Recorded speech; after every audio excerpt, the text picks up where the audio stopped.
हम यहाँ पर बात करते हैं स्टैटिक इन्वर्टर के बारे में, यानी एसआई यूनिट जो है स्टैटिक इन्वर्टर के बारे में बात करेंगे। जैसे एसी में से, एसी लोकों में से आरनो को हटा करके हमने क्या लगाया गया है, स्टैटिक इन्वर्टर को लगाया है। स्टैटिक कन्वर्टर को हमने लगाया है, ऐसा ही बोलते हैं वैसे तो इसको स्टैटिक कन्वर्टर नाम दिया गया है। तो एसी लोकों में से हमने आरनो को हटा करके स्टैटिक कन्वर्टर लगाया गया है। स्टैटिक कन्वर्टर का काम है ऑक्सिलरी मोटर को 3 फेज एसी सप्लाई प्रोवाइड करवाना, इसका काम है। स्टैटिक कन्वर्टर के कुछ लाभ यहाँ पर बताए गए हैं, जैसे कि स्टैटिक कन्वर्टर से जो आउटपुट मिलता है वो मिलता है 415 वोल्ट 3 फेज एसी, इससे आउटपुट हमें मिलता है और वो एक समान मिलता है।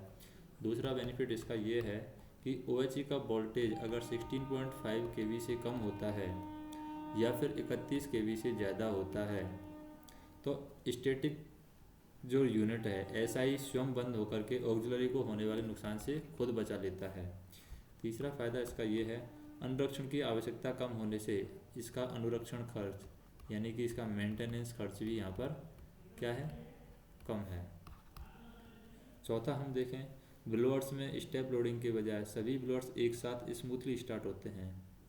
तो सभी ब्लोअर हैं यहाँ पर क्या होते हैं, एक साथ स्मूथली स्टार्ट होते हैं। पांचवा क्या है, ब्लोअर कॉन्ट्रैक्टर्स नो लोड पर ऑपरेट होते हैं, नो लोड पर ऑपरेट होते हैं। कौन, ब्लोअर्स कॉन्ट्रैक्टर हैं वो नो लोड पर ऑपरेट होते हैं, इसलिए कॉन्ट्रैक्टर्स और संबंधित ऑक्सिलरी की उम्र यहाँ पर बढ़ जाती है। छठवां कारण ये है यहाँ पर कि कुछ घटनाओं में ऐसा ही है वो स्वयं बंद हो जाता है। क्या हो जाता है, स्वयं बंद होकर के सुरक्षा करता है। कुछ घटनाओं में ऐसा ही कैसे स्वयं बंद होता है, पहला काम है इनपुट अर्थात ऑक्सिलरी वाइंडिंग ओपन होने पर। अगर ऑक्सिलरी वाइंडिंग ओपन होगी तो हम ऐसा, इनपुट वोल्टेज अगर 16.5 kV से कम जाएगा या 31 kV से ज़्यादा चला जाता है तब भी कम हो बंद हो जाता है। इनपुट फ्यूज अगर मेल्ट हो जाता है, इनपुट फ्यूज मेल्ट होने पर भी SI यूनिट अपने आप बंद हो जाती है। मान लीजिए SI ओवरलोड हो गया है तब भी ये अपने आप बंद हो जाता है। DC लिंक अंडर या ओवर वोल्टेज होने पर, DC लिंक है अंडर या फिर ओवर वोल्टेज होने पर ये बंद हो जाता है। इनपुट आउटपुट अर्थ फॉल्ट होने पर, इनपुट आउटपुट अर्थ फॉल्ट होने पर ये बंद हो जाता है। कूलिंग फैन नहीं चल रहा है, कूलिंग फैन नहीं चलने पर ये बंद हो जाता है। कंट्रोल इलेक्ट्रॉनिक्स का सप्लाई फेल होने पर ये बंद हो जाता है, सप्लाई फेल होने पर ये बंद हो जाता है। ऑक्सिलरी में सिंगल फेज या शॉर्ट सर्किट होने पर, शॉर्ट सर्किट होने पर, ऑक्सिलरी में सिंगल फेज या शॉर्ट सर्किट होने पर बंद हो जाता है। चार्जर ओवरलोड या शॉर्ट सर्किट होने पर बंद हो जाता है, चार्जर ओवरलोड या फिर हम कह सकते हैं शॉर्ट सर्किट होने पर ये बंद हो जाता है। अब बात करते हैं कुछ तकनीकी विवरण के बारे में बात करते हैं, यानी कि इसके अंदर क्या क्या चीज़ें बताई गई हैं। सामान्य अगर इनपुट वोल्टेज की देखें तो इनपुट वोल्टेज अगर सामान्य है इसका वो होता है single phase AC 760 to 830 volt होता है। तो 830 हम याद रख सकते हैं ताकि इसका जो कंटिन्यूस आउटपुट वोल्टेज है वो हम बता सकें। कंटिन्यूस आउटपुट वोल्टेज होगा फिर कितना, कंटिन्यूस आउटपुट वोल्टेज होगा 415 वोल्ट। कंटिन्यूस यानी हम कह सकते हैं आउटपुट वोल्टेज, सिर्फ आउटपुट वोल्टेज की बात करें, आउटपुट वोल्टेज होगा 415 वोल्ट ±5%, और ये होगा 3 फेज AC, या एक होगा 110 वोल्ट DC भी यहाँ से मिलने वाला है। कंटिन्यूस इनपुट वोल्टेज की बात करें, continuous input voltage, continuous input voltage होगा यहाँ पर 642 से 1014 वोल्ट। फिर SI ट्रिपिंग वोल्टेज न्यूनतम हम देखें, SI tripping voltage, SI tripping voltage जो न्यूनतम होगा वो होगा 557 वोल्ट से कम। SI ट्रिपिंग वोल्टेज अधिकतम, SI ट्रिपिंग वोल्टेज है वो मैक्सिमम यानी अधिकतम होगा वो होगा 1188 वोल्ट से अधिक। फिर आउटपुट पावर की बात करें, आउटपुट पावर होगा 180 kVA, आउटपुट पावर हो गया 180 kVA। कूलिंग की बात करें तो फैन द्वारा दबाव युक्त हवा से कूलिंग होगी यहाँ पर। कूलिंग फैन द्वारा दबाव युक्त हवा से, फैन द्वारा दबाव युक्त हवा से यहाँ पर कूलिंग होगी। फिर हम आउटपुट करंट की बात करें, आउटपुट करंट कितना होगा यहाँ पर ऐसा यूनिट के अंदर, आउटपुट करंट, तो आउटपुट करंट होगी यहाँ पर 250 वोल्ट कंटिन्यूस और 300 एम्पियर है वो 1 मिनट के लिए, और 600 एम्पियर है वो 5 मिनट के लिए है। फिर आउटपुट ओवरलोड की बात करते हैं, आउटपुट ओवरलोड, तो आउटपुट ओवरलोड होता है 600 एम्पियर करंट 5 मिनट के लिए, आउटपुट ओवरलोड। फिर इनपुट फ्यूज रेटिंग है, input fuse rating, input fuse rating होगी कितनी, 1250 वोल्ट 630 एम्पियर करंट एसआई के अंदर। फिर होता है control supply voltage, control supply voltage, control supply voltage होता है 110 volt DC control supply voltage. अब हम देखते हैं कुछ उपकरण हैं जो कि लोको से हटाए गए हैं जब ऐसा यूनिट लगाई गई है, तो लोको से हटाए गए हैं। जब आरनो हटा दिया है तो आरनो यहाँ पर हटा दिया है, इसी से आरनो के साथ में C1180 हटा दिया है, R1180 भी हटा दिया गया है, QCVA-RV हमने हटा दिया क्योंकि आरनो के साथ में CHVA जो स्विच बोर्ड है वो भी हमने हटा दिया है, यानी कि चार्जर के लिए जो स्विच लगाया गया वो हटा दिया है।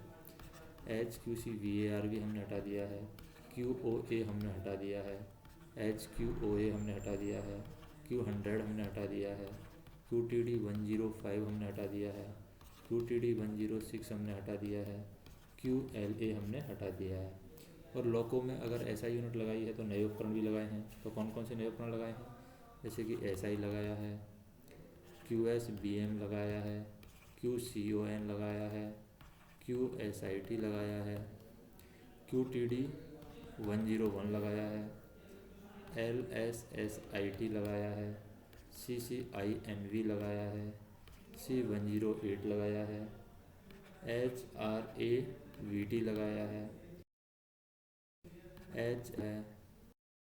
HRAVT लगाया है, RSIV लगाया है, ELDBP लैंप लगाया है, ELDBP लैंप लगाया है, और रीसेट पुश बटन लगाया है, रीसेट पुश बटन भी नया लगाया है, MVRF AC के लिए रीसेट पुश बटन भी लगाया है। फिर हम बात करते हैं लगाए गए उपकरण के विषय में कुछ जानकारी हम देख लेते हैं, जैसे कि स्टैटिक इन्वर्टर के बारे में जानकारी लेते हैं। SI जो लगाया गया है, यह उपकरण आरनो के स्थान पर लगाया गया है। यह यूनिट जो है वो कुछ कंपनियां हैं, जैसे कि ABB कंपनी होगी, AAL कंपनी होगी, मेधा कंपनी है, हाईरेक्ट कंपनी है, स्टील सेलेक्ट कंपनी है, इनके द्वारा बनाए जाते हैं। इनकी बॉडी पर जो लगाया गया है SI यूनिट की बॉडी पर इंडिकेशन लैंप, इंडिकेशन पैनल है, SI यूनिट की बॉडी पर इंडिकेशन पैनल लगाया गया है। यह कैब नंबर 2 के पीछे लगाया गया है, कैब नंबर 2 के पीछे जहाँ पर आरनो लगाया वहीं पर इसको लगाया गया है। इसमें रेक्टिफायर DC लिंक इन्वर्टर होता है। यह DG क्लोज करने के 10 से 12 सेकंड बाद स्टार्ट हो जाता है, 10 से 12 सेकंड के बाद में ये कार्य करना आरंभ कर देता है। इसका कार्य है ऑक्सिलरी ट्रांसफार्मर से प्राप्त single phase 380 volt AC supply को 3 फेज में परिवर्तित करना, 3 फेज में परिवर्तित करके 415 वोल्ट AC बनाए रखना, 415 वोल्ट AC में इसको बनाने का काम करता है।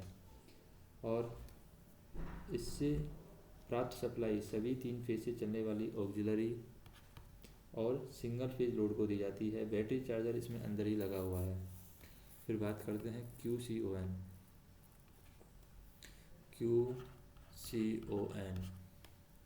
QCON क्या है, जो कन्वर्टर रिले एक स्टैटिक इन कन्वर्टर के स्टार्ट होने के 10 से 12 सेकंड बाद 415 वोल्ट सप्लाई बन जाती है। तो ये जो रिले है, जैसे हम कह सकें कन्वर्टर रिले है, यह स्टैटिक कन्वर्टर के स्टार्ट होने के 10 से 12 सेकंड बाद, जैसे स्टैटिक इन्वर्टर स्टार्ट हो गया उससे 10 से 12 सेकंड बाद में क्या होता है, ये 415 की वोल्टेज सप्लाई बन जाती है। तब SI सेंसर के द्वारा यह रिले पिकअप होती है और इससे क्या होता है, LSCHBA लैंप बुझता है और यह रिले बोर्ड पर लगी हुई है। फिर है QSIT क्या है, ये SI की अर्थ फॉल्ट रिले है। कौन सी रिले है, अर्थ फॉल्ट रिले है ये SIT। SI की और QSIT। तो हम यहाँ पर K3 कॉन्ट्रैक्टर है, ये K3 है आंतरिक दोष कॉन्ट्रैक्टर, और K4 है हमारा यहाँ पर बाह्य दोष कॉन्ट्रैक्टर। तो हम बात कर रहे थे यहाँ पर QSIT की। क्या है QSIT? यह रिले कुछ लोगों में टारगेट टाइप और कुछ लोगों में PC8 टाइप की है। कुछ लोगों में तो PC8 टाइप की है, कुछ लोगों में ये टारगेट टाइप की है और रिले बोर्ड पर लगी है। स्टैटिक इन्वर्टर के अंदर और बाहर ऑक्सिलरी में खराबी, शॉर्ट सर्किट, अर्थ फॉल्ट के कारण करंट वोल्टेज या कम या ज़्यादा होने से यह रिले पिकअप होकर के डीजे को ओपन कर देती है। साथ ही QSIT का जो NOI है, QSIT का NOI LSIT पर लगने से, QSIT का जो NOI है वो SSIT पर लगा हुआ है।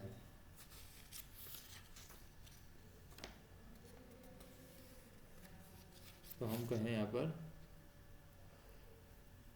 QSIT का NOI LSSIT पर लगने से LSSIT जलेगी। यहाँ पर QSIT का NOI है, LSSIT पर लगा हुआ है, तो ये लग जाएगा तो ये LSSIT जलेगी। और स्टैटिक इन्वर्टर के अंदर और बाहर ऑक्सिलरी में खराबी आने पर 20 सेकंड तक हमारा क्या होता है, 20 सेकंड तक SI ऑफ होकर के पुनः चालू होने का प्रयास करता है। और यदि इस 20 सेकंड में दोष दूर नहीं होता है तो QSIT है हमारी, वो स्थायी रूप से क्या हो जाती है, पिकअप हो जाती है और डीजे को क्लोज नहीं होने देती। QSIT को रीसेट करने के लिए SI यूनिट पर हमारा रीसेट बटन दिया हुआ है, उसे प्रेस करके या बैटरी को ऑफ करके 10 सेकंड बाद पुनः ऑफ कर सकते हैं। फिर हम बात करते हैं QSBM क्या है ये? तो बेंट मोटर स्विचिंग रिले है ये QSBM, bent motor switching relay, bent motor switching relay. तो यह रिले बोर्ड पर या कैब नंबर 2 के पीछे सहायक लोको पायलट की साइड लगी हुई है और यह रिले 2 सेकंड का टाइम डिले रिले है, 2 सेकंड का टाइम डिले रिले है। और इस रिले का कार्य ब्लोअर कॉन्ट्रैक्टर को नो लोड पर ऑपरेट करना है एवं SI को कंट्रोल सप्लाई देना है। सामान्यतः डीजे क्लोज करने के पूर्व BLVMT क्लोज करना चाहिए। डीजे क्लोज करने से पूर्व हम क्या करते हैं, BLVMT को हम क्लोज करते हैं, जिससे डीजे क्लोज करने के पश्चात में SI और ऑक्सिलरी हैं स्वयं स्टार्ट हो जाएं। यदि डीजे क्लोज करने के बाद में BLVMT क्लोज करते हैं तो ब्लोअर कॉन्ट्रैक्टर को हम क्या करते हैं, डीजे क्लोज करने के बाद में अगर हम BLVMT ऑन करते हैं, डीजे क्लोज करने के बाद BLVMT ऑन करते हैं तो हम कह सकते हैं कि ब्लोअर कॉन्ट्रैक्टर को ऑन लोड ऑपरेशन से बचाने के लिए BLVMT क्लोज करते ही SI ऑफ होकर के 2 सेकंड के बाद इस रिले का पुनः शुरू होता है। SI ऑफ हो जाती है ऑपरेशन से बचाने के लिए। जैसे हम कहें कि ब्लोअर कॉन्ट्रैक्टर को ऑन लोड ऑपरेशन से बचाने के लिए BLVMT के क्लोज होते ही SI ऑफ होकर के 2 सेकंड बाद इस रिले के द्वारा पुनः प्रारंभ हो जाती है। QTD 100 की बात करें हम, है QTD 100।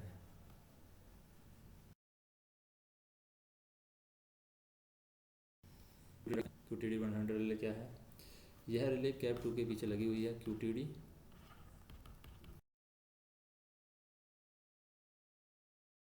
100 डिले रिले है ये, और इसका कार्य है कंप्रेसर को 5 सेकंड से देरी से स्टार्ट करना, इसका कार्य है। अब बात करते हैं CCINV फ्यूज। कौन सा फ्यूज है? CCINV फ्यूज है।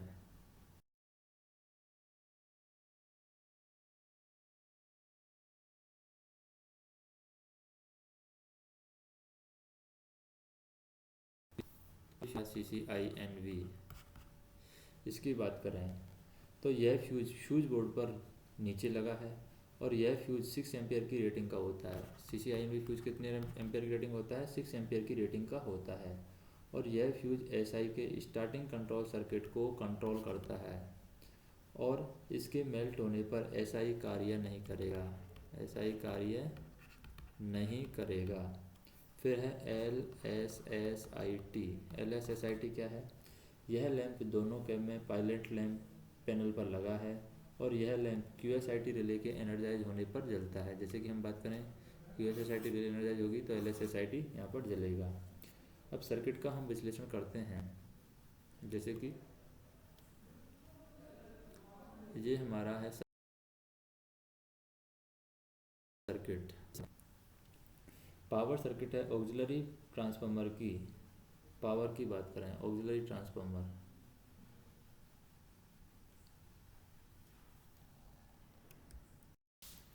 तो यहाँ पर हम बात करते हैं पावर सर्किट के बारे में। पावर सर्किट, पावर सर्किट में क्या होता है? जैसे ऑक्सिलरी ट्रांसफार्मर की जो है A0 एंड A1 के बीच में 415 वोल्ट आएगा, यहाँ पर भी 415 वोल्ट आएगा, तो टोटल हो गया 830 वोल्ट। तो इनको सीरीज में जोड़ करके सिंगल फेज 830 वोल्ट का सप्लाई SI को दी जाती है। तो ये यहाँ पर 830 वोल्ट का सप्लाई SI को दिया जा रहा है और DJ क्लोज करने के बाद ये SI को मिलती है। SI इसे 3 फेज 415 वोल्ट में बदल रहा है, तो ये 3 फेज 415 वोल्ट में ये बदल देगा SI यूनिट इसको। तो इसमें हम देखें कि स्टैटिक कन्वर्टर का कंट्रोल सर्किट है ये, उसको हम देखने की कोशिश करते हैं। स्टैटिक कन्वर्टर का कंट्रोल सर्किट, जैसे कि CCINV ठीक होना चाहिए, ये वाला जो है CCINV ये सही होना चाहिए, ठीक होना चाहिए CCINV।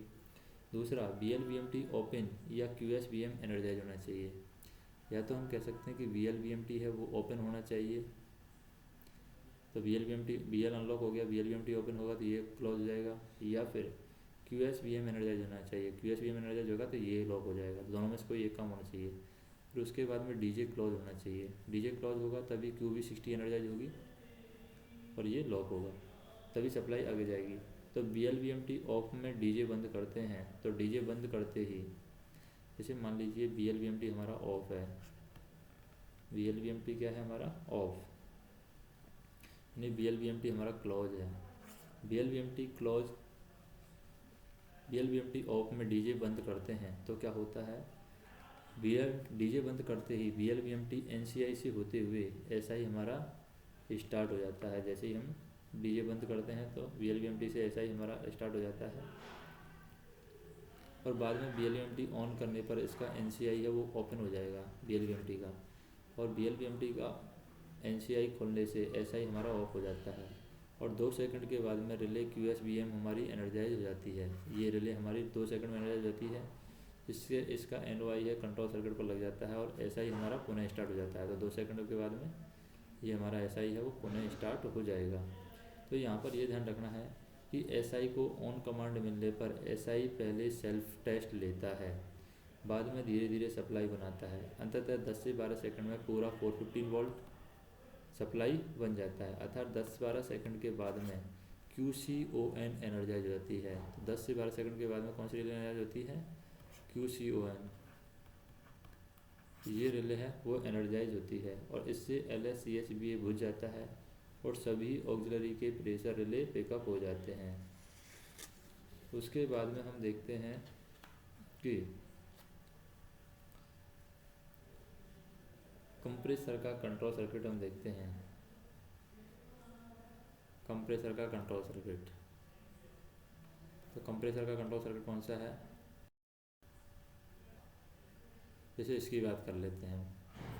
कंप्रेसर के कंट्रोल सर्किट में हम कह सकते हैं कि CCA सही होना चाहिए, BLCP हमारा ऑन होना चाहिए, RGCP है वो कट इन में होना चाहिए, RGCP हमारा कट इन में होना चाहिए, तभी कंप्रेसर पर आएगी सप्लाई। RGCP कट इन होना चाहिए, QTD 101 हमारा एनर्जाइज होना चाहिए, QTD 101 एनर्जाइज होगा तभी ये लॉक हो पाएगा, एनर्जाइज होकर के लॉक हो पाएगा। और C103 के लिए, C103 के लिए हमारी जो Q119 है ये डी एनर्जाइज होनी चाहिए, डी एनर्जाइज होगा तभी ये लॉक लग पाएगा। तो हम यहाँ पर देखें कि यदि DJ क्लोज करने से पहले ही VLCP ऑन हो तो क्या होगा। जैसे DJ क्लोज करने से पहले ही, DJ क्लोज करने से पहले ही VLCP हमारा ऑन है तो क्या करेंगे, DJ बंद करते ही 10 से 12 सेकंड के बाद में SI के द्वारा हमें क्या मिल जाती है, 415 volt AC supply, 415 volt supply बनने पर QCON एनर्जाइज हो जाएगा। जब QCON एनर्जाइज हो जाएगा जिसका NOI है सर्किट पर लग जाएगा। फलस्वरूप QTD 101 को यहाँ पर सप्लाई मिलेगी। QTD 101 5 second time delay relay होने के कारण 5 सेकंड के बाद पिकअप होती है, जिससे इसका NOI 15 से 17 इसका NOI है ये लग जाएगा। और 15 से 17 यानी 10 12 प्लस 5 सेकंड माइनस के 15/17 सेकंड बाद में, यानी 15 से 17 सेकंड बाद में सर्किट पर लग जाएगा।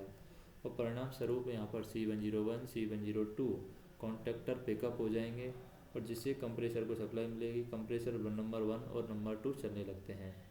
C101 और C102 कॉन्टैक्टर के पिकअप होते ही उसका NCI है वो खुल जाता है। तो जैसे हम कहें कि C101 C102 के कॉन्टैक्टर पिकअप होते ही उसका जो NCI है वो खुल जाता है, और NCI खुल जाता है तो Q119 को सप्लाई मिलना यहाँ पर बंद हो जाती है। और Q119 को सप्लाई मिलना बंद हो जाएगी तो 5 सेकंड के बाद में Q119 डी एनर्जाइज हो जाती है। जब ये खुल जाता है तो 5 सेकंड के बाद में Q119 को डी एनर्जाइज हो जाती है, और Q119 जब डी एनर्जाइज हो जाती है तो इसका NCI सर्किट में लग जाएगा। इसका जो NCI है वो सर्किट में लग जाएगा। फलस्वरूप C101 कॉन्टैक्टर पिकअप होकर के क्लोज हो जाता है, जिससे कंप्रेसर को सप्लाई मिलेगी और कंप्रेसर 3 हमारा चलने लगेगा। कंप्रेसर कॉन्टैक्टर का पिकअप न होना, मान लीजिए कंप्रेसर कॉन्टैक्टर पिकअप नहीं हो रहे हैं तो क्या करेंगे। CCA फ्यूज हमारा ठीक होना चाहिए। QTD 101 एनर्जाइज नहीं होना, हो सकता है QTD 101 हमारी एनर्जाइज नहीं हो रही हो, तो ये हमें चेक करना है। एनर्जाइज अवस्था में पेश करेंगे इसको। रिले QCN का एनर्जाइज नहीं होना, हो सकता है रिले QCN एनर्जाइज नहीं हो रही हो, तो QCN को और Q118 को एनर्जाइज स्थिति में पेश करेंगे। QCN और Q118 को, इन दोनों को एनर्जाइज स्थिति में पेश करेंगे। रिले QTD 101 तथा QCON एनर्जाइज अवस्था में बेच करने पर डीजे क्लोज करने के 20 सेकंड के बाद में VLCP को हमें ऑन करना है। किसी भी कंप्रेसर के कॉन्टैक्टर को वेज करना मना है। फिर हम बात करते हैं ब्लोअर कॉन्टैक्टर कंट्रोल सर्किट पूरा होने की शर्तें क्या हैं।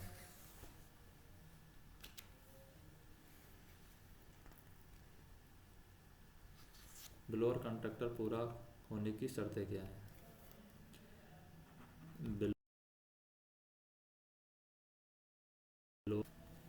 कॉन्टैक्टर सर्किट, तो ब्लोअर कॉन्टैक्टर कंट्रोल सर्किट को पूरा होने की शर्तें क्या हैं। CCA फ्यूज सही होना चाहिए, BLVMT हमारा ऑन होना चाहिए। ये ब्लोअर कॉन्टैक्टर के सर्किट को पूरा होने की शर्तें हैं। BLVMT ऑन, CCA सही होना चाहिए। BLVMT ऑन करते ही सभी blower contactor C105 C106 C107 को एक साथ सप्लाई मिलती है। कॉन्टैक्टर के साथ में QSBM को भी सप्लाई मिलती है। कॉन्टैक्टर के साथ में यहाँ पर किसको मिलती है, QSBM को भी यहाँ पर सप्लाई मिल रही है। परंतु यह रिले टाइम डिले होने के कारण 2 सेकंड के बाद में ये QSBM पिकअप होती है।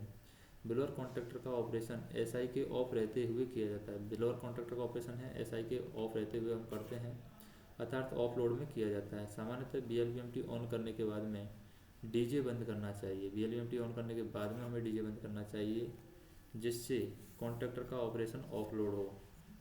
यदि डीजे बंद करने के बाद में BLVMT को ऑन करते हैं तो SI ऑफ हो जाएगा और C105 C106 और C107 है पिकअप हो जाती हैं। आवश्यकता पड़ने पर तीनों ब्लोअर कॉन्टैक्टर को वेज किया जा सकता है। अब हम बात करते हैं डीजे कंट्रोल सर्किट की। जो यहाँ पर डीजे कंट्रोल सर्किट बताया गया है वो किस रूप में बताया गया है और उसका क्या करना चाहिए।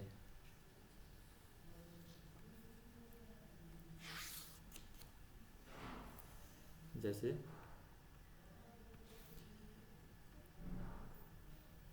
ये हमारे पास में SI यूनिट का डीजे कंट्रोल सर्किट, तो इस सर्किट में कुछ परिवर्तन किया गया है। जैसे कि Q118 की ब्रांच पर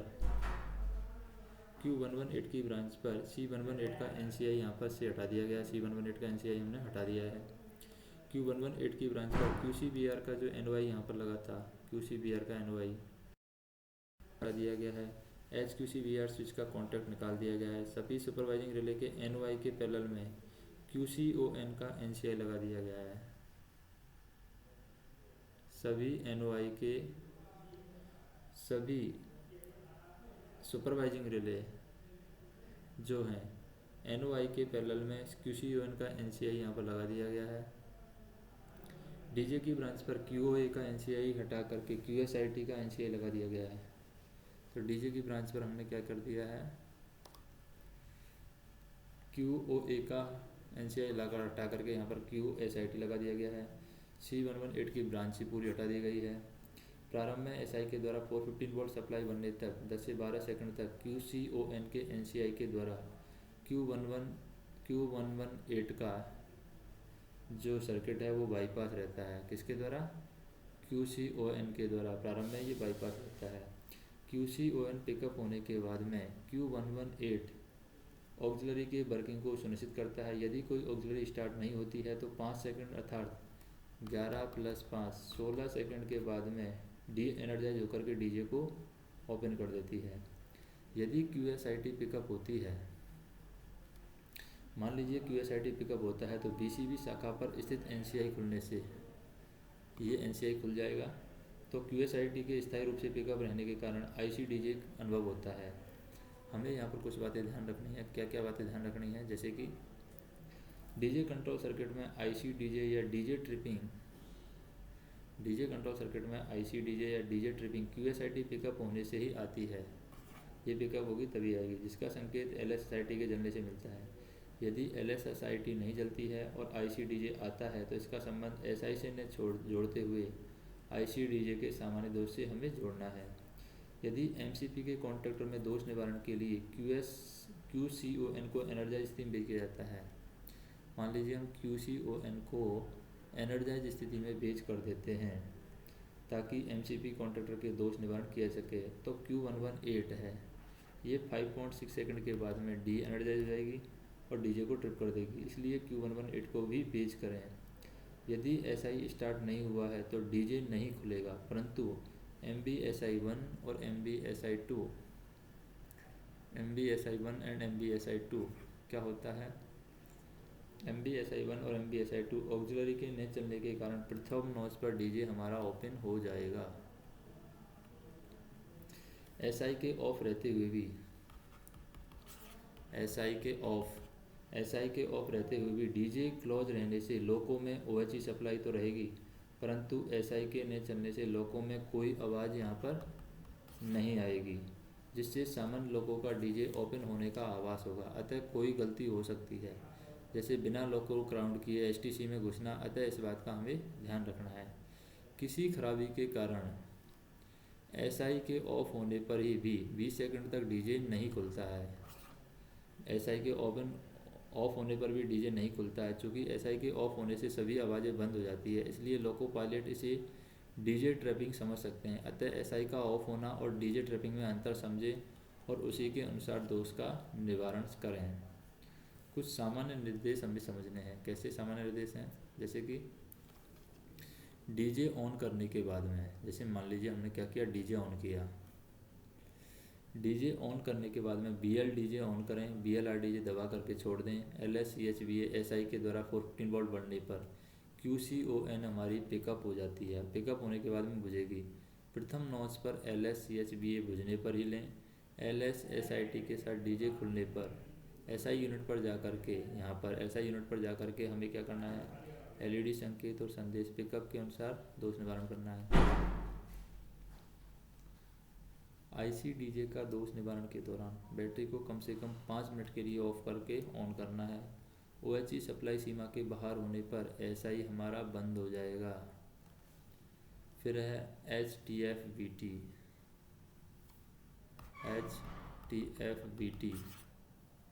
ये क्या है HTFBT? ये हम बाद में देखेंगे। HTFBT क्या है? BLBMT CPU operation. अब हम देखते हैं कि इसमें कुछ डिस्प्ले यूनिट भी होती है। डिस्प्ले यूनिट में मान लीजिए SI यूनिट हमारा ओके बता रहा है, इसका मतलब ग्रीन संकेत दे रहा है। ग्रीन संकेत दे रहा है मतलब संकेत ऑन होना दर्शाता है कि SI में किसी प्रकार का फॉल्ट नहीं है। फिर है input voltage range. Input voltage range में अगर रेड दिखा रहा है, इसका मतलब इस संकेत का ऑफ होना यह दर्शा रहा है कि इनपुट वोल्टेज ऑपरेटिंग रेंज के अंदर है। इंटरनल फॉल्ट बता रहा है, इंटरनल फॉल्ट इसका मतलब रेड बता रहा है, इसका मतलब ऑन होना ये दर्शा रहा है कि SIB में इंटरनल फॉल्ट है। अगर एक्सटर्नल फॉल्ट रेड बता रहा है, इसका मतलब संकेत का ऑन होना यह दर्शा रहा है कि SIB में इनपुट लोड साइड फॉल्ट है, जैसे कि अर्थ fault, output signal facing overload हो सकता है। CHBA ओके, CHBA ओके का मतलब है, मान लीजिए ग्रीन सिग्नल है, इसका मतलब है कि इस संकेत का न होना LSBA लैंप का बुझा रहना है, यह दर्शाता है कि बैटरी चार्जर यूनिट कार्यरत है। फिर है अर्थ फॉल्ट बाईपास लैंप, अर्थ फॉल्ट बाईपास लैंप। तो अर्थ फॉल्ट बाईपास लैंप पे मान लीजिए रेड है, इसका मतलब है कि इस संकेत का ऑन होना यह दर्शाता है कि अब अर्थ फॉल्ट बाईपास मोड में है।